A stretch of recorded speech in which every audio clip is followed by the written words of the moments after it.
Born with the gift of the gab. With MagMongoSlade. Shoot. He don't miss.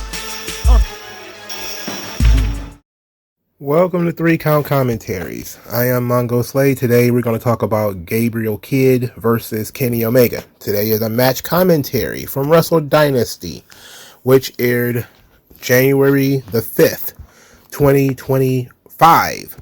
This is our first match commentary of the year, and the reason we're doing this particular match is twofold. One, it is the Kenny Omega return match. Two, I woke up to Brian Alvarez and many others calling this the greatest comeback match of all time. So it's not even that it got 5 stars because the star ratings haven't come out yet, but literally it's being called the greatest comeback match of all time. It has had all sorts of praise, and I have not seen it. So we're going to watch it together. We're going to start with Gabriel Kidd's entrance. I'm unfamiliar with this guy. So this is I haven't pressed play yet, by the way. But it's going to be interesting because I'm unfamiliar with Gabriel Kidd. I don't think I've ever seen any match with this guy in it. So I can tell you right now, almost all the praise for the match is coming towards Kenny Omega and from Kenny Omega / AEW fans. So we're going to get this thing started. It's in the Tokyo Dome. So it's a pretty big show. So I'm looking at this Gabriel Kidd fellow now. I press play. His entrance, he's part of the War Dogs stable, which is, I guess, an element of Bullet Club. So that's fun. We still got Bullet Club stuff going on in 2025. This stuff began in like 2012 or something.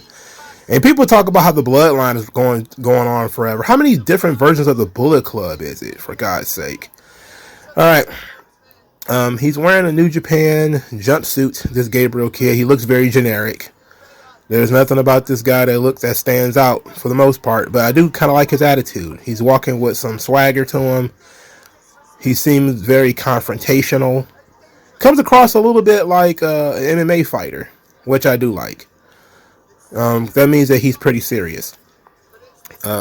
He's just walking around the ring right now, pointing at himself, demanding that the crowd stand up, but this is Japan, for God's sake. They're not getting out of their seats. They're clapping, though, but they ain't getting out of their seats. And I don't know who these two guys are. That guy. That's Clark Connors. I know who that is. I've seen him before. The other guy, I have no idea who he is. A very MMA-inspired entrance here, because he's wearing tights that are kind of like MMA, and he's getting undressed before he gets in the ring, which is kind of also very MMA inspired. So I guess that's the theme here, is that this guy's going to be some kind of tough guy, striker, probably submission based guy, which should be fun. Now, if I'm wrong about this, I'm going to be very disappointed, because I'm actually looking forward to a stiffer style against Kenny Omega, who likes to do a lot of high flying and a lot of other stuff. But the big problem that we're going to have here is I have no idea who this guy is. So you're going to have to convince me that this guy is going to win this match. And considering I don't believe he's going to win this match, and you're going to have to do something in this match to get people to believe that he's going to win this match, because there's 99.99999% of the chance he's going to lose. So let's get into Kenny Omega's entrance now. I have not seen this match previously, so I don't know what's going to happen here. Let's see what we got here. Very majestic music. They're showing some clips of him on the Trons, putting over his history in New Japan, which is pretty good.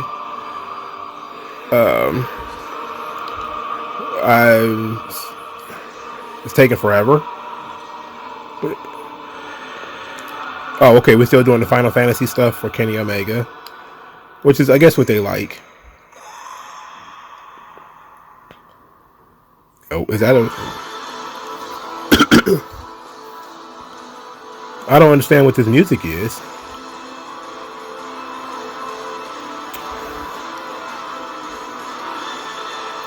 It is the return of the century. Oh, this is English commentary. I didn't even realize that when I when I started it. I didn't even realize it was English commentary. Okay, Kenny Omega has his hair braided, and he's got is that feathers? He looks like Lyra Valkyria. Like, is he aping Lyra Valkyria now? He's got an Omega symbol on his jacket. There's fire. Okay. He looks to be in good shape. He looks good for a guy who's been off for 2 years. But he's got a lot of time to recover and get back into shape. So, it doesn't look like he's been slacking. That's pretty good. I'm glad to see that. I'm still not a huge fan of Kenny Omega, but I do respect his talent. More so than most other people that AEW tries to foist upon us. Kenny Omega actually has some level of skill and some level of psychology, but he does have his moments where he decides to just throw all that in the garbage and jump off everything and kick out of everything. So we'll see if he decides to do that in this match, which he probably will. Considering all of the people who are putting this match over, I would not be surprised if, this Gabriel Kidd guy climbs to the top of the Tokyo Dome, throws Kenny Omega off of it, lands on his throat, and then he still kicks out at it too. But we'll see. We're going to give it a fair critique. What is pretty ridiculous, however, is I'm looking at Kenny Omega's entrance right now, and I've seen people really put over this entrance as being some kind of god tier entrance, which is pretty sad. So one of the fans said it felt like a god was making his appearance on Earth when Kenny Omega made his entrance. Give him this presentation, Mr. Khan. He just walked down the ramp, and there was Final Fantasy theme music playing with fire and stuff. The funniest thing is the response to this was Kenny Omega's entrance is more like a cinematic masterpiece, showcasing the athlete's raw talent and dominance in the wrestling world. It's not about gods or superheroes. It's about peak human performance. The question isn't who's making an appearance on Earth, but rather what incredible feats this man can accomplish in the ring. So that's what we're dealing with here when we talk about people who are critiquing Kenny Omega matches. There are people who think he's God on Earth, which is pretty ridiculous, but okay. Now, Gabriel Kidd and Kenny Omega have some sort of tie-up here, where Omega is... What, are they trying to strike each other? Is Omega trying to fight? Okay, well, that was actually not a bad right hand he just threw there. Gabriel Kidd he's okay in terms of his physique. He doesn't look like a shitter. He just looks kind of like a jabroni, which, again, you got to convince me that this guy's not a jabroni. That's the number one thing going into this match, is trying to convince me that Gabriel Kidd is just not some jabroni who's in this match, and it doesn't matter who he is. It's all about his opponent. He's painfully pale too, but I'm not surprised. This is, New Japan. They don't care about that kind of stuff. But he's incredibly pale in comparison to Kenny Omega, who is bronzed. He's not orange, but he is tanned. Nice kick there by Omega. Gabriel Kidd responds in kind. And they both pretty much just no-sell big kicks. And now we get into the chop exchanges. Gabriel Kidd refuses to sell a chop. Omega takes the chop in the chest. He sells it a little bit more than Gabriel Kidd did. Okay, they're putting over Gabe as being like this uber tough guy, which is kind of like a generic New Japan thing, which they do all the time. There are so many guys who are just kind of generic tough guys. But I don't know. Again, I don't know enough about this guy. Maybe I need to listen to the commentary a little bit to put the guy over, explain his history and backstory and such. But the flip side of that, Kenny Omega's throwing forearm shivers. Now, when he was throwing punches, it actually didn't look that terrible, but these forearm shivers look like shit. That is true. The Bullet Club, the Young Bucks, all these guys that started AEW were very much a part of why New Japan Pro Wrestling grew so much. Well, no doubt. Okay, so I don't understand why that matters. I'm trying to figure out what's going on here. Omega's on offense. He's doing some basic corner offense, punches, chops. Just did a splash in the corner. He got the guy on his shoulders now. He just kind of did, I forgot what Ken Kennedy called the move when he did the forward senton. He just did a moonsault. Solid moonsault, too. Omega grabs his stomach after the moonsault. Okay, he's selling the diverticulitis, but he's smiling, so showing that he's doing okay. He didn't hurt himself. Gabriel Kidd is actually selling, which I enjoy. Again, I enjoy when wrestling looks like a struggle. It looks like guys are in pain and things look like it hurts, because that's part of the match. Even if it doesn't hurt, even if you see UFC and a guy take a leg kick and he doesn't sell it, it's supposed to register. This is pro wrestling. It's supposed to be dramatic. You know, got to be over the top. So 2 back kicks by Omega. Kind of a slower pace, which is good. Omega's still in control. He's trash talking this kid too. The crowd is into it. They seem to be excited. The guy is, of course, again, generic, tough guy. Come on, Omega, do your worst. Telling them, go ahead, chop me, kick me, whatever. I don't know. I don't particularly like that, but okay. I'm guessing we're in for the long haul. I have no idea how long this match is going to be. Omega's jabs to look pretty good here. They're booing him. The crowd is booing him. Oh, that was interesting. I wasn't expecting the crowd to boo Kenny Omega. Why would they be booing him? Oh boy. They did a suplex over the top rope. Decent spot. Both guys landed on their feet though, so it was safe. I don't understand that spot though. Both guys did a suplex over the top rope and they landed on their feet, but they both are down, so at least they're selling it. Okay, again, wrestling is dramatic. It's supposed to be. They're both laying around on the ground. Okay, here comes Gabriel Kidd. He's one of the first people up. He was the one who did the move, so him getting up first makes sense. I like that they're selling, which is good. Gabriel Kidd has offense now. Oh, ran Omega into the ring apron. Back first. Oh, throws him into the barricade. So Gabe Kidd is in control now. Again, they have not convinced me that this guy's not a jabroni yet. You know, this is his first real offense in the match, though. So maybe he's about to kick the shit out of Omega and really get this thing over with.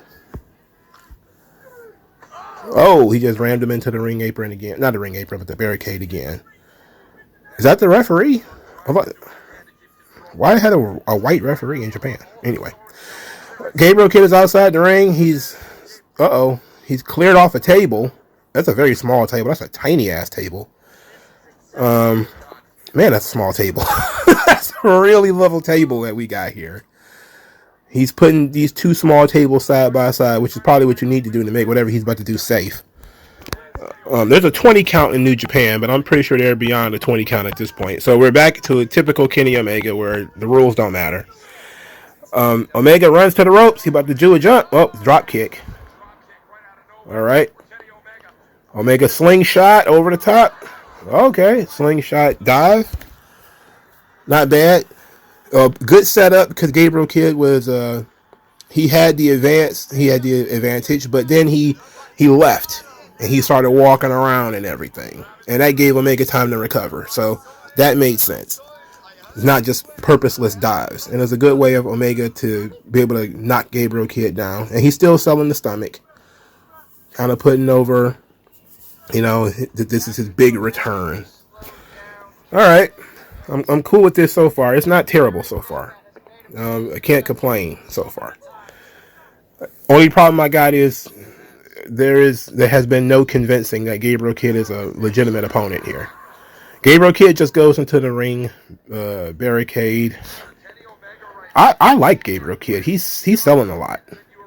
Maybe he actually makes his stuff look like it's painful. So it's good. He's not just walking through anything, but he needs to get some offense going here. And I don't know how long this match is going to be. So maybe he's going to have a prolonged offensive element here, or he's just going to absorb shit from Omega.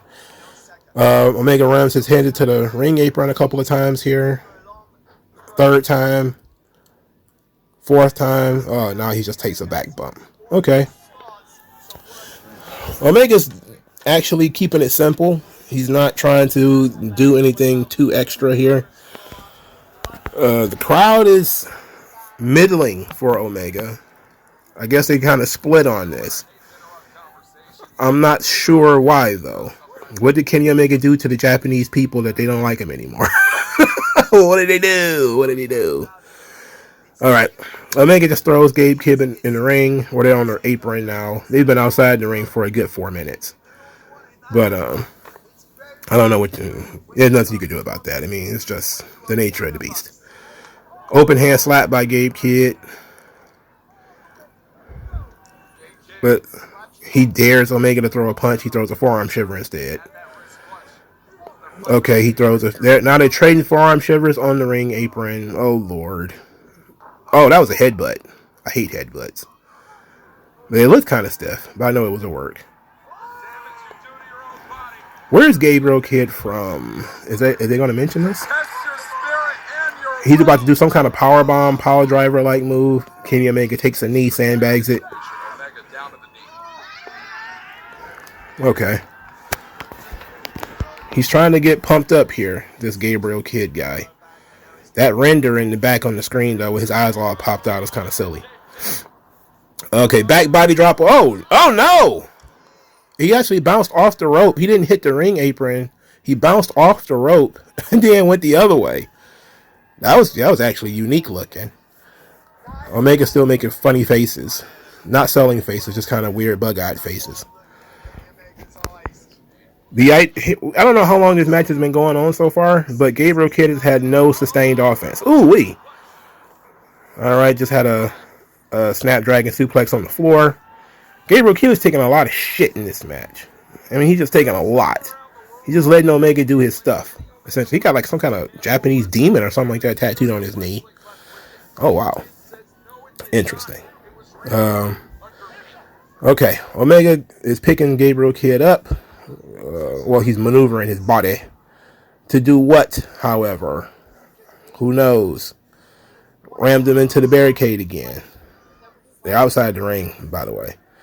So, he's about to powerbomb him on the ring apron. He's trying to get the crowd into it. Gabe Kidd takes a knee, sandbags it. But Omega is still making funny faces. Demonic faces, I guess. Very weird. We're going for the powerbomb. And instead, he powerbombs over the top rope, over the barricade, onto the tables that Gabe Kidd set up.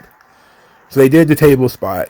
Gabriel Kidd just got powerbombed through the tables outside the ring.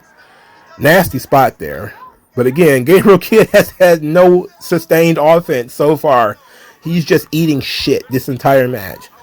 They're not doing a good job of making me think Gabriel Kidd can win this match.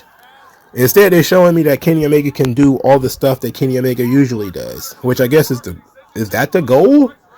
Because if that's the goal here, they're doing a good job of that. If the goal is to make this look like a competitive wrestling match, it hasn't really done so.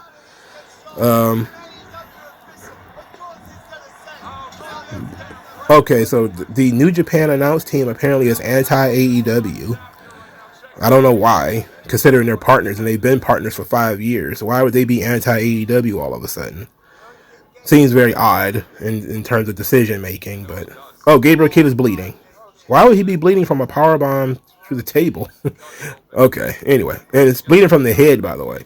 That was an odd decision. All right, now Omega's just kicking the shit out of him outside the ring. They've been outside the ring for a long time. Omega's digging his fingers into the hole in Gabe Kidd's head. So, Omega said that Gabe Kidd is unprofessional. I guess that's with a promo or something I didn't watch. All of the New Japan guys are helping Gabe Kidd stand up. Omega slingshot. Oh, okay, great. Slingshot, senton over the barricade. That was actually a pretty risky spot considering that's an elevated thing outside the ring. It's an elevated platform. He definitely could have Rick Rooted himself at that point, but there's enough people, standing there to catch him. So they made sure that like a lot of attendants and referees and stuff was there to catch him. So it was a pretty good spot. kind of extra considering they're outside the ring and Gabriel Kidd's already bleeding and all this kind of stuff. But okay, great spot. Gabe Kidd is down. Omega is down. He's holding his thigh. He might have actually hit his thigh on that elevated platform. I wish people was. I don't like the elevated platform. You know, I'm not a fan. After what happened with Rick Rude, not a big fan of the elevated platforms, my guy. Get rid of them.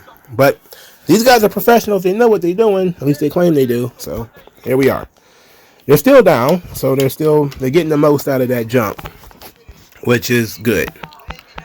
Can't complain about that. I just hope this match isn't like 45 minutes or something like that. I have no interest in doing this commentary that long.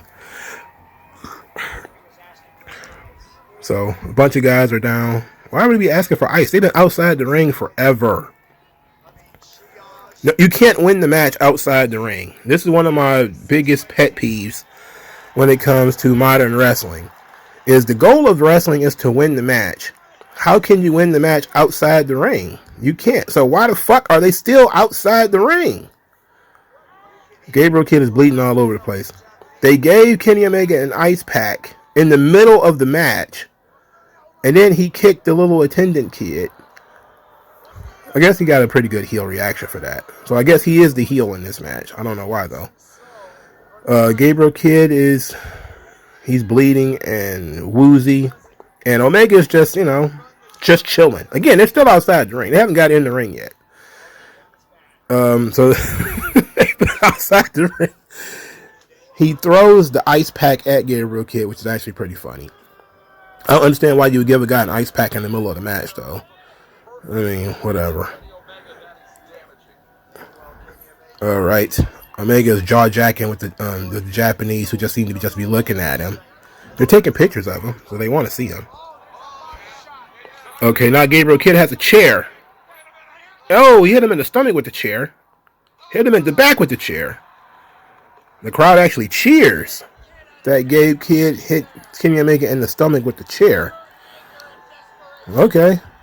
Now the blood is going to fire Gabe Kidd up. He's wiping his own blood on his chest. I guess we're about to get started. All right, nice punch there. All right, just whacked him with another chair. They're still outside the ring, by the way. So it means you can't win this match. Oh, he lost him. He was carrying Omega somewhere. He was dragging him somewhere, and he just kind of lost him. Ran him into the ring post. This is the most offense Gabriel Kidd has had in this match so far. And it's all been involved him hitting Omega with weapons. Now, him actually hitting Omega in the stomach with the chair is probably the most important bit here so far. But he's not taking full advantage of it. He's went and got another table. So we got ourselves a hardcore match here. Apparently, I don't know if this match is no disqualification or not. I didn't pay attention to that. He just kicked Omega in the back. Now he's carrying Omega towards that table that he just set up. Last time he set up a table, he went through it. Is he going to go through a table this time? Well, he almost got suplexed in the table this time. He countered it. Omega is actually showing some struggle here, which is good. What is he going to do? Gabriel Kidd's trying to Whoa! Omega's again sandbagging it. Grabbed the ring barricade. Good. Gabe Kidd still trying to suplex him on this table, and he finally got it. Suplex on the table. It's a very thin table, very tiny table. But I like that they struggled into it. Omega didn't just go, He grabbed the barricade, tried to stop it. Gabriel Kidd had to, hit him in the back, knock his arm off the barricade. Now it seems like Gabriel Kidd is kind of locked in. All right. He's actually going to get some offense here. This table is pathetic, by the way. Get rid of that thing. Oh, what is he trying to do with it? Is he trying to take a piece of it? Yeah, he got a piece of the table. Oh, he just broke a piece of that table over Omega's head. Now the other guy is screaming in Omega's face. This is the most offense Gabriel Kidd has had the whole match. And the guys are screaming at Omega, screaming at his face. Okay. So, Omega's down. He just got hit in the head with a piece of the table. The crowd is actually very into Gabriel Kidd. They like this guy. All right. He's got attitude. I don't know why he's walking around when he just started getting offense in this match. He should be trying to do a little bit more damage. I guess he's giving Omega time to blade. Is that what he's doing here? Because if Omega comes up and he's bleeding, then that's exactly what he was doing. He's throwing chairs in the ring. Other guys are throwing chairs in the ring. There's a bunch of chairs in the ring. Uh-oh. Omega is bleeding, so like I said. Haven't never seen this match before. I've seen enough wrestling to know these things. Anyway, there's a pool of blood where Omega had his head, so it's pretty clear that he took the time to blade there. And then Gabriel Kidd bit him on his bloody head. Again, you can't do this stuff every week. I don't know what's wrong with these guys. But there's a ton of chairs in the ring. Gabriel Kidd has he's got the advantage now. I guess they just gave up on this guy being... Oh, he went to the stomach again with the chair. Omega's still standing up for some reason, though. They gave up on having a stiff professional wrestling match and decided to just have like a... Oh, what was that? Kind of like a slam dunk bulldog onto the chairs by Kenny Omega to Gabriel Kidd. So his sustained offense has been cut off. So... It makes sense now, I guess, that Gabriel Kidd hasn't had any offense because he's the babyface in this situation. He's fighting from underneath, I suppose. But I thought the story was that Omega was having his comeback match and whether Omega cannot climb the top rope. He collapsed because of the blood loss and in the fact that he was hitting the stomach with the chair, right? Showing some drama. He finally starts to climb and Gabriel Kidd cuts him off. They're about to do something off the top rope now. All right. What is he about to do? Oh, superplex. Superplex from the top rope onto a stack of chairs. Good spot. I like that. That was a good spot. They're doing good stuff here. I don't understand when this match became no disqualification, but it's not terrible. They're both bloody. They're both laying in the middle of the ring, selling what just occurred. This match is not what I expected it to be at all. Again, when I talked about this match earlier, I thought Gabriel Kidd was going to be a little bit more of a grappler or a striker, kind of in the same vein as like an MMA guy, but it seems like they decided to go more ECW with this. So, I guess. It's not bad, but it's not exactly what I envisioned. We're going to another Omega getting hit in the stomach with a chair. That's the 5th or 6th time that's happened. He just did it again. They're really playing this story up. And now Gabriel Kidd is... Omega caught that one. Then a headbutt. Nice Crimson Mask Omega got here too. Snapdragon. Now Omega's going to start his comeback. He's got a bunch of chairs in the ring. He's got a chair here. Oh, he just got hit in the head with a chair. Oh, he got hit in the head again with a chair. And he no-sold him essentially. And Gabriel Kidd... Oh, they're doing the Tanaka, Mike Awesome stuff here where they're just going to let each other hit each other in the head with chairs. Okay. Gabriel Kidd staggers and falls down. Gabriel Kidd is showing me something in terms of his skill level and his psychology, because he's selling pretty much everything Omega does, and he actually makes it look like a legitimate fight. So he's doing a good job.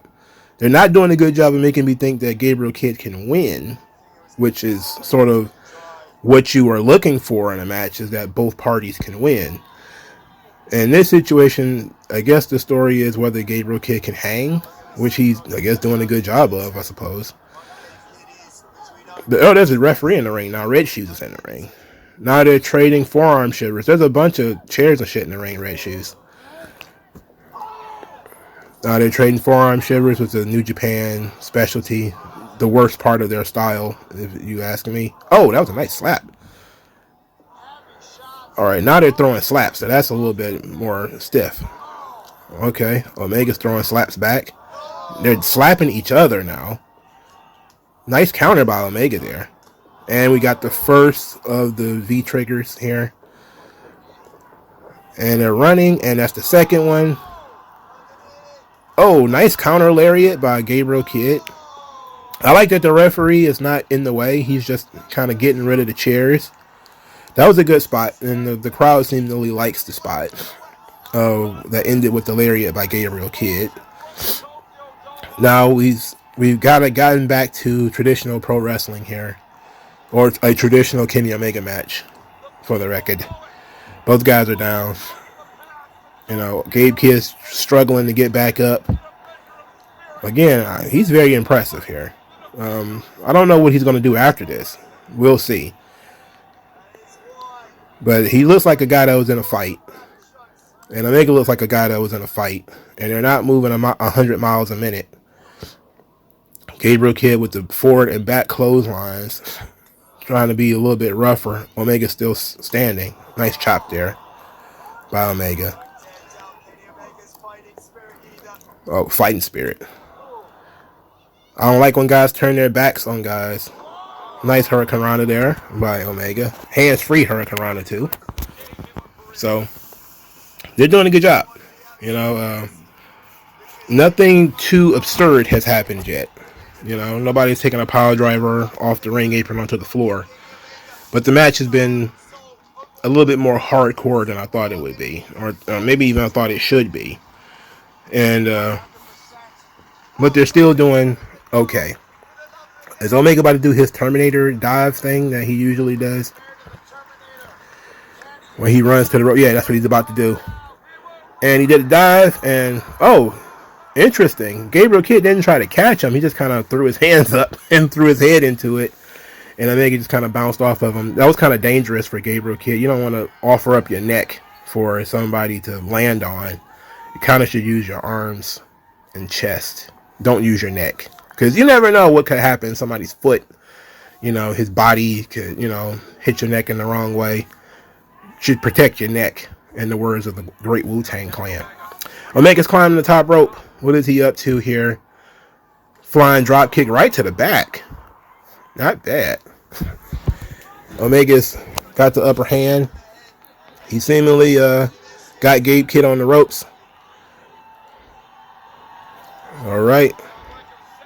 What is he about to do here? Running V trigger to the back of Gabriel Kidd. All right. Are you about to have a suplex here? Omega's positioning Gabriel Kidd on the top rope. He's taking his time, which of course is a positive.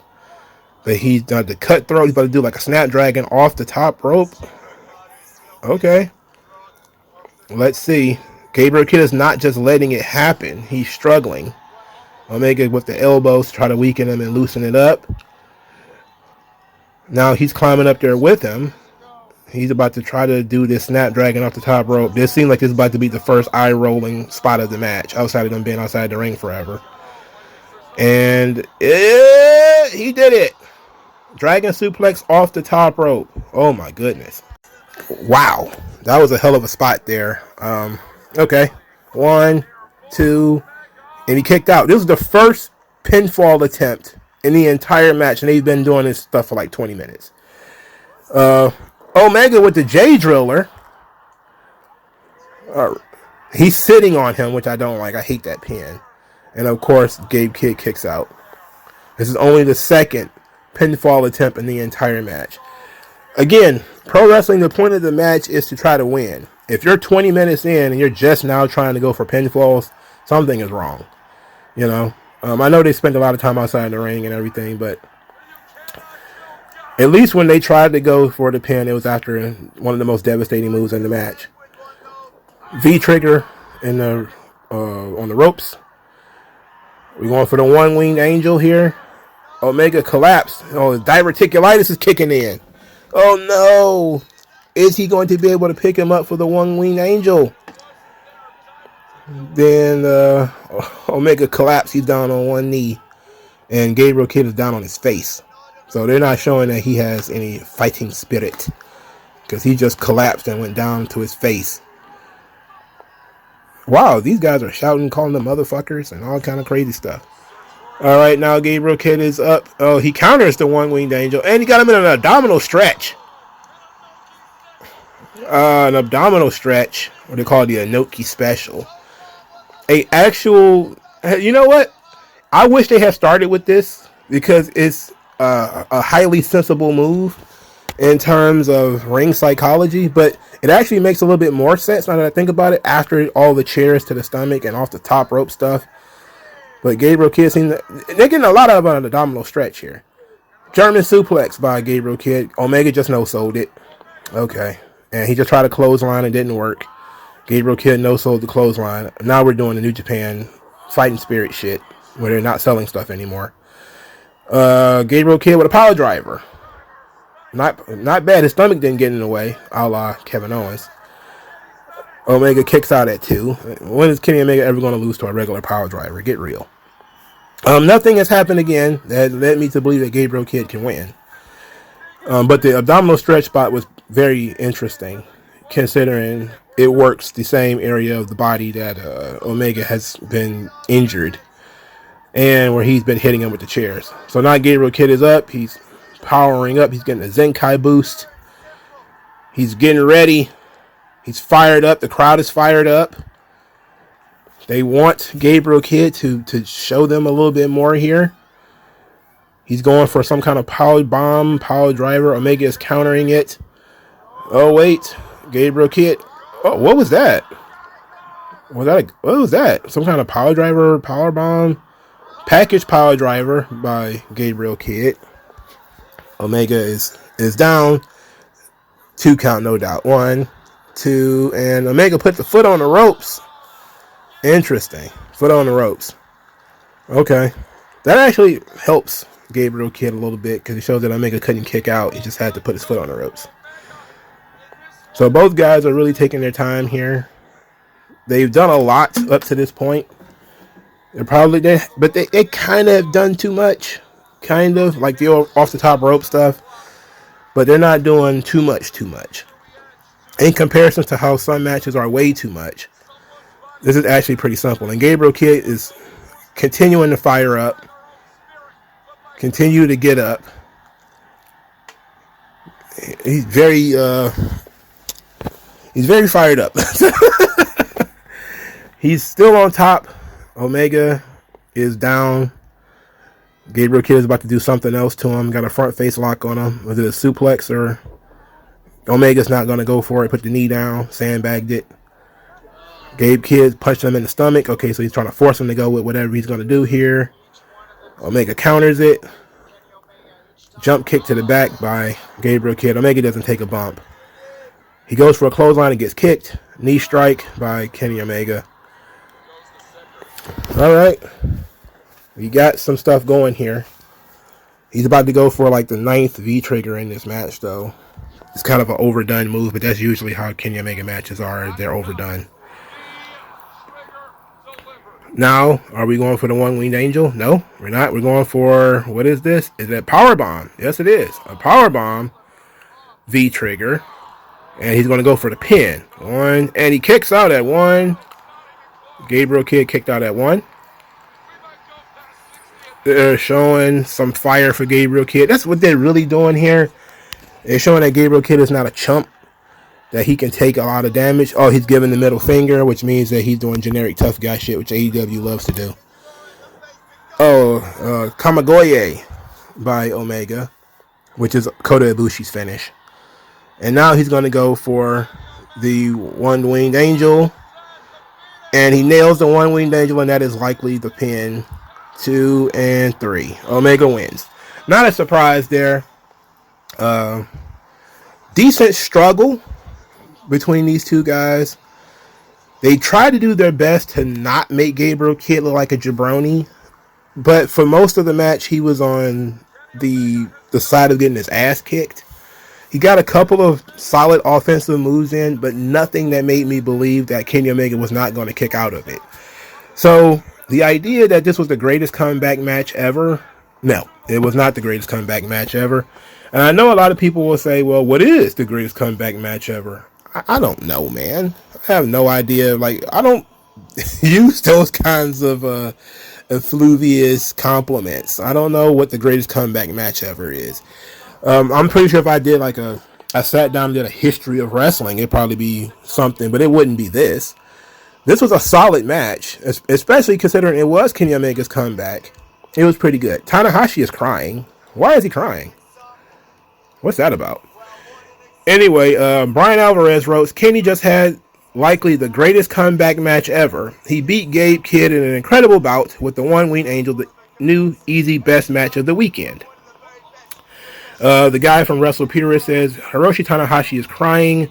Kenny Omega is an exceptional professional wrestler, one of the best ever, not a single beat missed.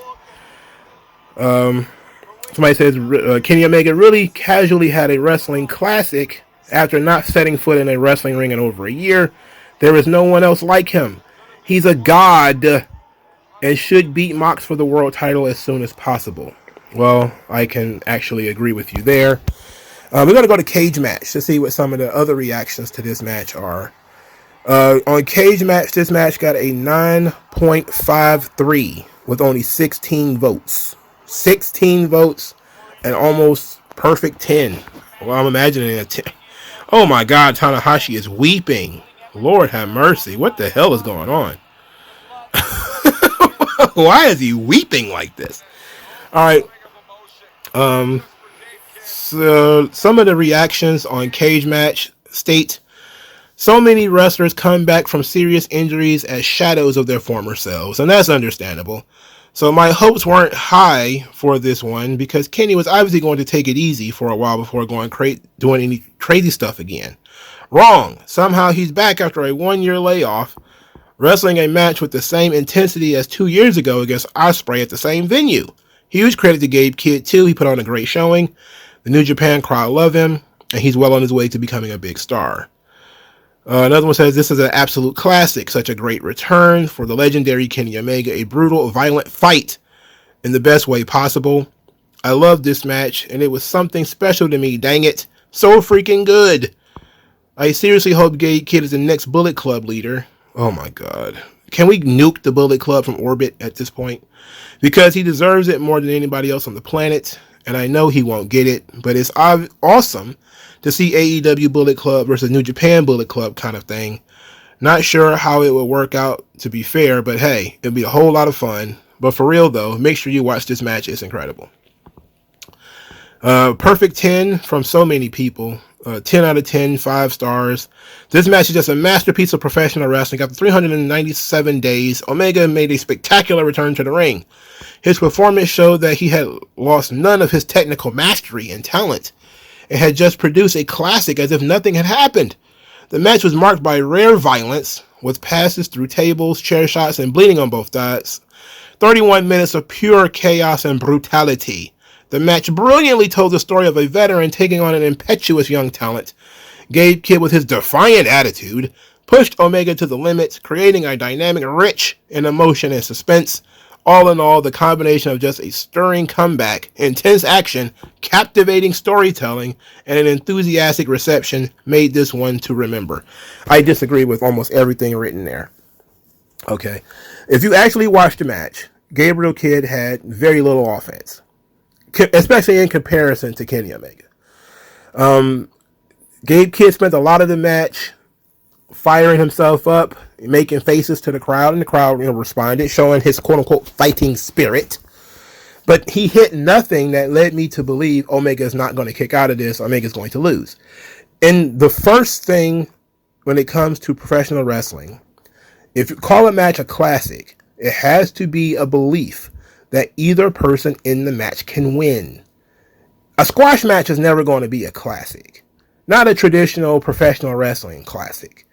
A hardcore match can be if, again, you have the belief that both people can win.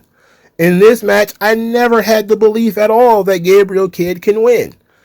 And when you actually look at it, and then the weird thing is they talked about technical mastery. There was not much technical mastery in this. They spent more time hitting each other with chairs and throwing forearm shivers than actually doing counter move, or anything else. There was no grappling to be had in this match. Nobody grabbed a hold except Gabriel Kidd, and that was like 20 minutes into the match. It was mostly guys putting each other through tables and hitting each other with chairs, which is fine. You know, you want to have a ferocious, fierce comeback match. But Omega did show that he could still do his spots, you know, jumping over the top rope and all that kind of stuff, which is all they care about, really. And 90% V-triggers, which, of course, is every Kenny Omega match. But I don't think that the storytelling was all that great. Because, again, I don't think Gabriel Kidd was as spotlighted as much as he needed to be. This was mostly a, let's show everybody Kenny Omega can still do what Kenny Omega does match. And Gabriel Kidd, you take shit. That's what you do. You get beat up, and maybe you'll get some hope spots here and there. But those hope spots weren't really even hope spots, because I never believed that Omega could win. Or Omega could lose, rather. So a lot of 10s and 9s on Cage Match. When it comes to the Tokyo Dome, there has never been anyone better than Kenny Omega. This will likely end up being the match of the year, as it was the best bouts I've ever seen. It bore similarities to Ospreay versus Omega in the Dome, except this match was even more violent. More even in terms of offense, it had more of a dramatic closing stretch. The selling by both men was tremendous, as it felt both men had been through a war. Kenny was a bloody mess at the end of this, but he barely was able to come out on top. But the biggest story is how everyone got behind Gabe Kidd as a defender of New Japan. Everyone watching lost their minds when he put the Manji Gatame late in the bout, and he was a hero of the entire show by the end. I'm not sure what the Manji Gatame is. I'm not sure what that is. I was watching this match, and I don't remember what that move is.